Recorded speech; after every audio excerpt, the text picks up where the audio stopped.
Good morning student. Online class में आपका स्वागत है। BEd second year.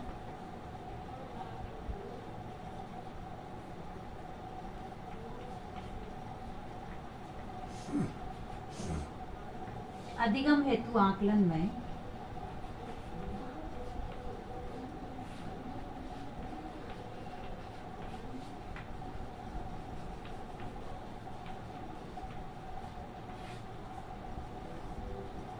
हमारा जो टॉपिक चल रहा है आकलन उपकरण, जिसमें प्रकरण हमारा था साक्षात्कार।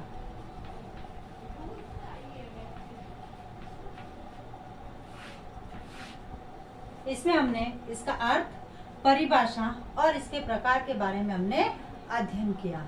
अब आज हम करेंगे साक्षात्कार के जो मुख्य तत्व है उन तत्वों के बारे में अध्ययन करेंगे। साक्षात्कार के तत्व। विभिन्न विद्वानों के अनुसार साक्षात्कार प्रक्रिया के सूक्ष्म तथा उच्च विश्लेषण में 5 तत्वों अथवा घटकों की आवश्यकता होती है। यानी जब साक्षात्कार की प्रक्रिया जब होती है तो इसमें विभिन्न रूप से 5 चरण या 5 घटकों की आवश्यकता होती है, जिसमें सबसे पहले साक्षात्कार का घटक है घनिष्ठता स्थापित करना तथा उद्देश्य स्पष्ट करना। पहला है इसका घनिष्ठता।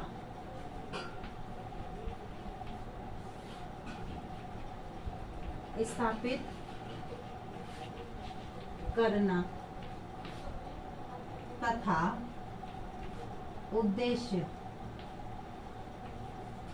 स्पष्ट करना। सबसे पहला तत्व है घनिष्ठता स्थापित करना या उद्देश्य स्पष्ट करना। यानी किसी भी साक्षात्कार का प्रारंभ उत्तरदाता तथा साक्षात्कारकर्ता के मध्य घनिष्ठता स्थापित होने के साथ ही साथ, अर्थात साक्षात्कार से पूर्व जब इंटरव्यू होता है, इंटरव्यू से पूर्व दोनों पक्षों में पूर्ण सामंजस्य स्थापित हो जाना चाहिए। यानी दोनों बातचीत के जरिए जो है उनमें घनिष्ठता की स्थापना हो जानी चाहिए। इसके लिए साक्षात्कारकर्ता को उत्तरदाता का मुस्कुराकर अभिवादन करना है। इसके पश्चात उसे परिचय देना है। फिर उस उत्तरदाता से वार्ता प्रारंभ सामान्य तथा उचित वातावरण में होनी चाहिए। उत्तरदाता जब साक्षात्कारकर्ता के पूर्ण परिचित हो जाए तब उसके साथ घनिष्ठता का संबंध स्थापित हो जाए और अपना उद्देश्य तब जो है उसको अपना उद्देश्य बताना चाहिए। उसे उत्तरदाता की पूर्ण रूप से आश्वस्त रखना चाहिए तथा आवश्यकता होने पर उसे प्राप्त सूचनाओं को गोपनीय रखने का आश्वासन देना चाहिए। यानी जो इंटरव्यू देने गया है साक्षात्कारकर्ता और उत्तरदाता, इन दोनों के मध्य जो है घनिष्ठता के संबंध स्थापित होने चाहिए। इसके साथ ही साथ जब ये दोनों इंटरव्यू में बैठते हैं, एक लेने वाला होता है और एक देने वाला होता है, तो साधारण और सामान्य प्रश्नों से इनकी शुरुआत होती है। उसके बाद जब उत्तरदाता को विश्वास हो जाता है तब जो है उसको उद्देश्य बताना चाहिए कि साक्षात्कार का उद्देश्य क्या है। और साक्षात्कारकर्ता का भी यह कर्तव्य बनता है कि जो उत्तरदाता है उसकी कुछ बातें ऐसी होती है जो को गोपनीय रखनी होती है और उसे आश्वासन देना चाहिए कि आपकी ये जो बातें हैं वह गोपनीय रहेगी। उसके इन सब के बाद इनमें जो है सामंजस्य स्थापित होने के बाद, घनिष्ठता का संबंध स्थापित होने के बाद जो है इसके उपरांत जो है प्रश्न पूछने शुरू करने चाहिए। यानी जब हम किसी से बात करते हैं या इंटरव्यू लेते हैं तो सामान्य तौर पर उनसे छोटे छोटे क्वेश्चन, उसके व्यक्तिगत क्वेश्चन के बारे में अध्ययन करते हैं। उसके बाद दूसरा जो आता है इसका घटक प्रश्न पूछना।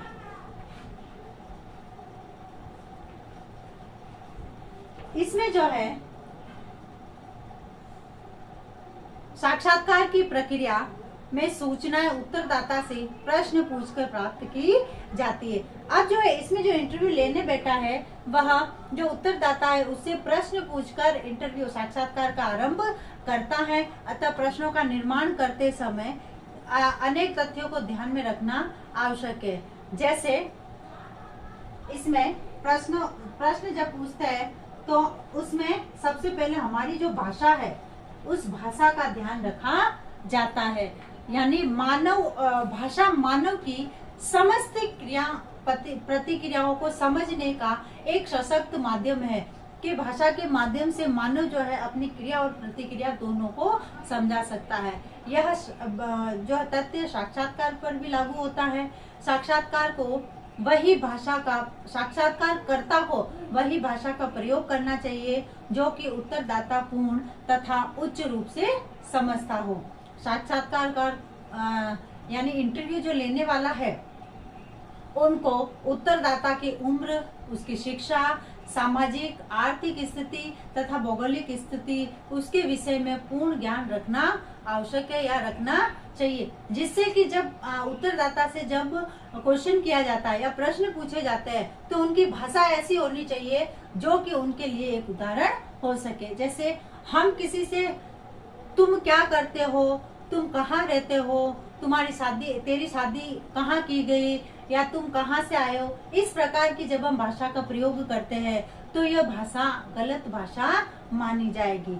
इसी के साथ ही जब हम साक्षात्कारकर्ता को अपने प्रश्नों की जो प्रकृति है किसी भी स्थिति में जो है इस प्रकार की नहीं रखनी चाहिए, बल्कि प्रश्नों का जो है क्रम ऐसा होना चाहिए जिससे कि आगे जो उत्तरदाता है, उत्तर देने वाला है, वो संतुष्ट हो जाए। जैसे कि आप क्या कार्य करते हैं, आप कहाँ रहते हैं, क्या आपकी शादी हो गई, आप कहाँ से आए हो, आपके गांव का नाम क्या है। इस प्रकार से जब हम आगे वाले से प्रश्न पूछते हैं तो यह हमारी भाषा को व्यक्त करता है कि हमारी लैंग्वेज कैसी है, हमारे बात करने का तरीका कैसा है।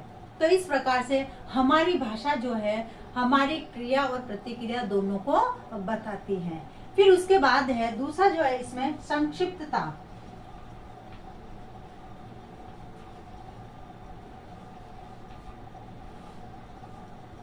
दूसरा जो है जो साक्षात्कारकर्ता के प्रत्येक प्रश्न का प्रत्येक शब्द अर्थपूर्ण, सार्थक तथा संक्षिप्त होना चाहिए। इसके लिए उत्तर देने वाले की रुचि प्रश्नों में बनी रहती है। यानी जब प्रश्न पूछे जाते हैं तो उनके प्रश्न संक्षिप्त रूप में होने चाहिए। जैसे हम किसी से पूछते हैं कि क्या आप बता सकते हैं कि आपके परिवार में कितने सदस्य हैं, तो यानी ये संक्षिप्त हो गया। जब हमने परिवार के सदस्यों की संख्या पूछी तो ये संक्षिप्त हो गए, तो आगे वाला 4 बोल देगा, 6 बोल देगा, 8 बोल देगा। इस प्रकार से जो है उनके आंसर संक्षिप्त रूप में आ गए। फिर हम पूछते हैं कि क्या आप बता सकते हैं कि आप अब आगे के लिए कहाँ जाएंगे, कहाँ प्रस्थान करेंगे। फिर क्या आप बताएंगे या बताने का कष्ट करेंगे कि आप क्या व्यवसाय करेंगे, आप क्या व्यवसाय करते हैं या करेंगे। तो इस प्रकार से जो है क्वेश्चन जो है संक्षिप्त रूप में छोटे छोटे होने चाहिए, जिससे कि जो है जो उत्तरदाता है उनकी प्रश्नों के उत्तर देने में रुचि बनी रहे। उसके बाद एक क्रम, तीसरा जो है क्रम।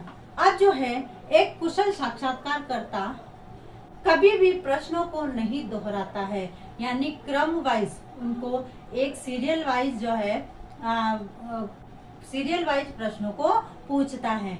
एक ही प्रश्न के बार बार पूछने पर जब हम किसी से एक ही प्रश्न को बार बार पूछेंगे तो उत्तरदाता अव्यवस्थित हो जाता है अथवा प्रश्नों का पूर्ण उत्तर नहीं दे पाता, क्योंकि वह कंफ्यूज हो जाता है। इन सब से बचने के लिए साक्षात्कारकर्ता को अपने प्रश्नों के क्रम निर्धारण अवश्य कर लेने चाहिए कि पहले कौन सा पूछना है, बाद में कौन सा पूछना है, उसके बाद कौन सा पूछना है। जैसे पहले हम सरल क्वेश्चनों को उनसे पूछ सकते हैं। सरल से हम जटिल की ओर, कठिन की ओर जा सकते हैं कि वर्तमान समय में आप क्या व्यवसाय कर रहे हैं, आपका जन्म कब हुआ, आपका नाम क्या है, आप कहाँ से आए हैं, आप कहाँ रहते हैं, आपकी शिक्षा क्या है, आपका नाम क्या है। इस प्रकार से जो है हम जो है उनसे प्रश्न पूछ सकते हैं। उसके बाद जो है हम सरल प्रश्न करते हुए उनसे दूसरे प्रश्न पूछ सकते हैं। उसके बाद है विमुक्त प्रश्न।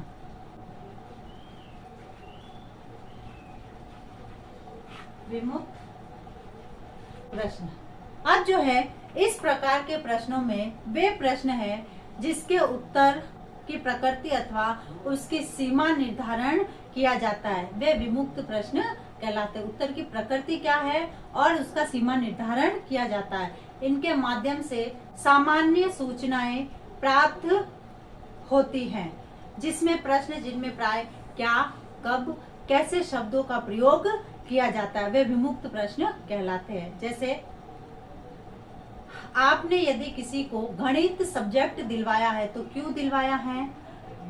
आप यदि बीएड का ये जो पाठ्यक्रम है ये कर रहे हैं तो क्यों कर रहे हैं, क्या उद्देश्य है?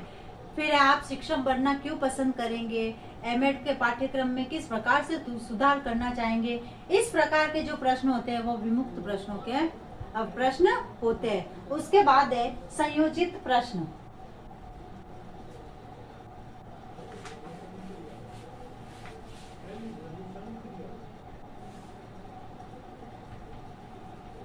संयोजित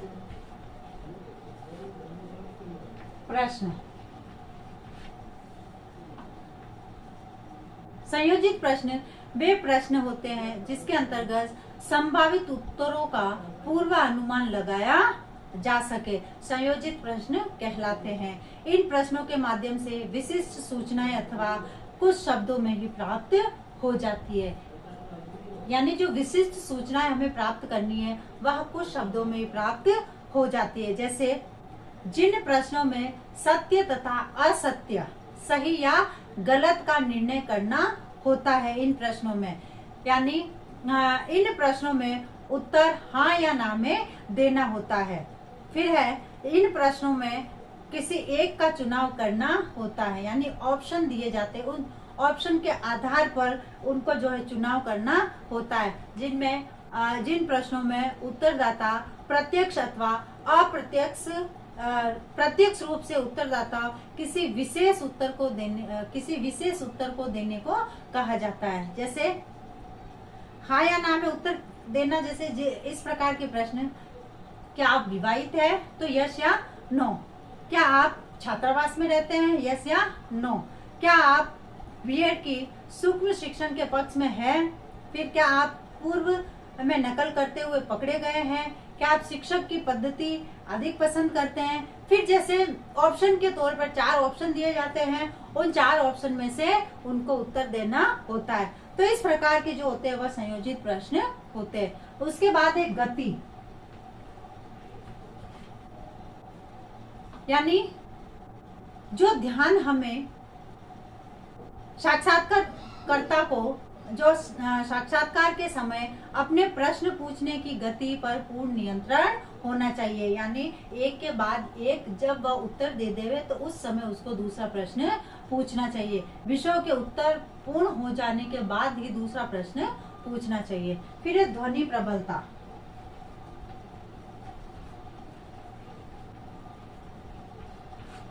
ध्वनि प्रबलता, जो ध्यान हमें गति में देना है वही ध्यान हमें साक्षात्कारकर्ता को ध्वनि प्रबलता के विषय में भी देना चाहिए।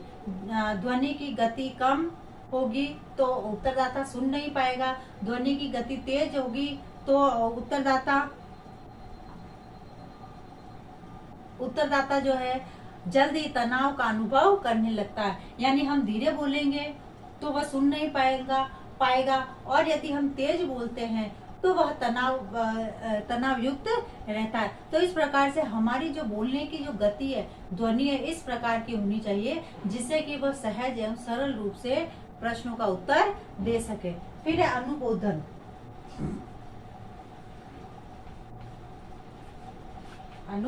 अनुबोधन। अनुबोधन यानी इसके अंतर्गत यह भी प्रश्न का एक प्रकार है जो कि वांछित उत्तर प्राप्त करने के लिए कोई संकेत दिए जाते हैं। अनुबोधन में किसी वांछित उत्तर को प्राप्त करने के लिए कोई क्लू या संकेत दिए जाते हैं जिसकी सहायता से जो है उत्तर निकाले जाते हैं।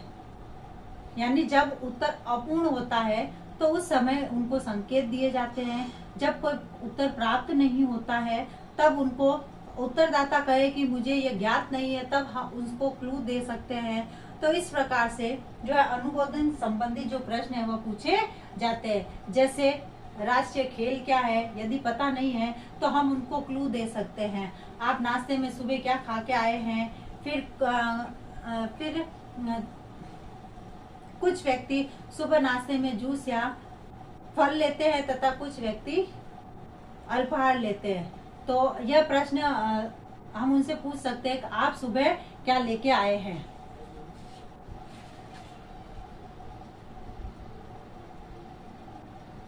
फिर जो आता है प्रश्न का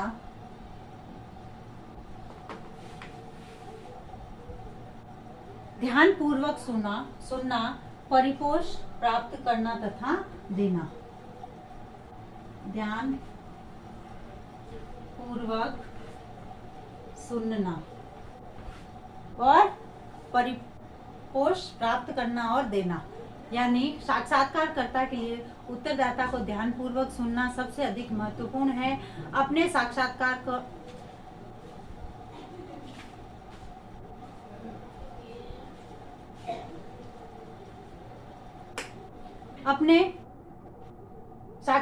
को अच्छे साक्षात्कारकर्ता को एक अच्छे धैर्यवान श्रोता होना आवश्यक है। उत्तरदाता से साक्षात्कार लगातार प्रश्न करता रहता है, तब यह हो सकता है कि उत्तरदाता उसे स्वीकार नहीं करे तथा प्रश्नों का उत्तर देने से मना कर दे।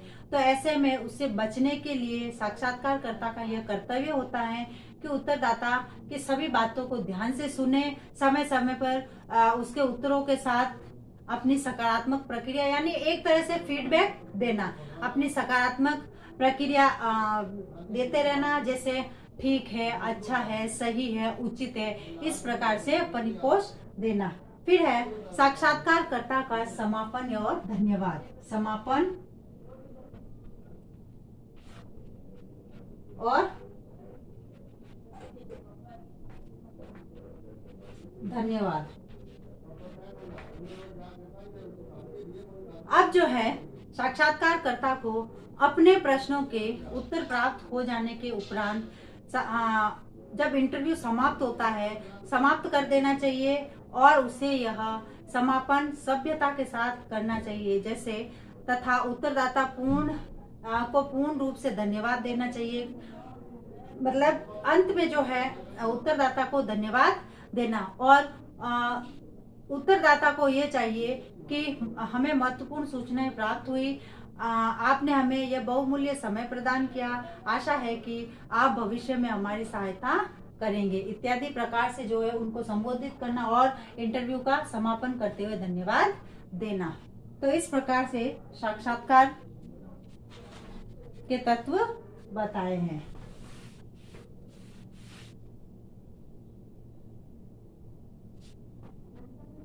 गृह कार्य।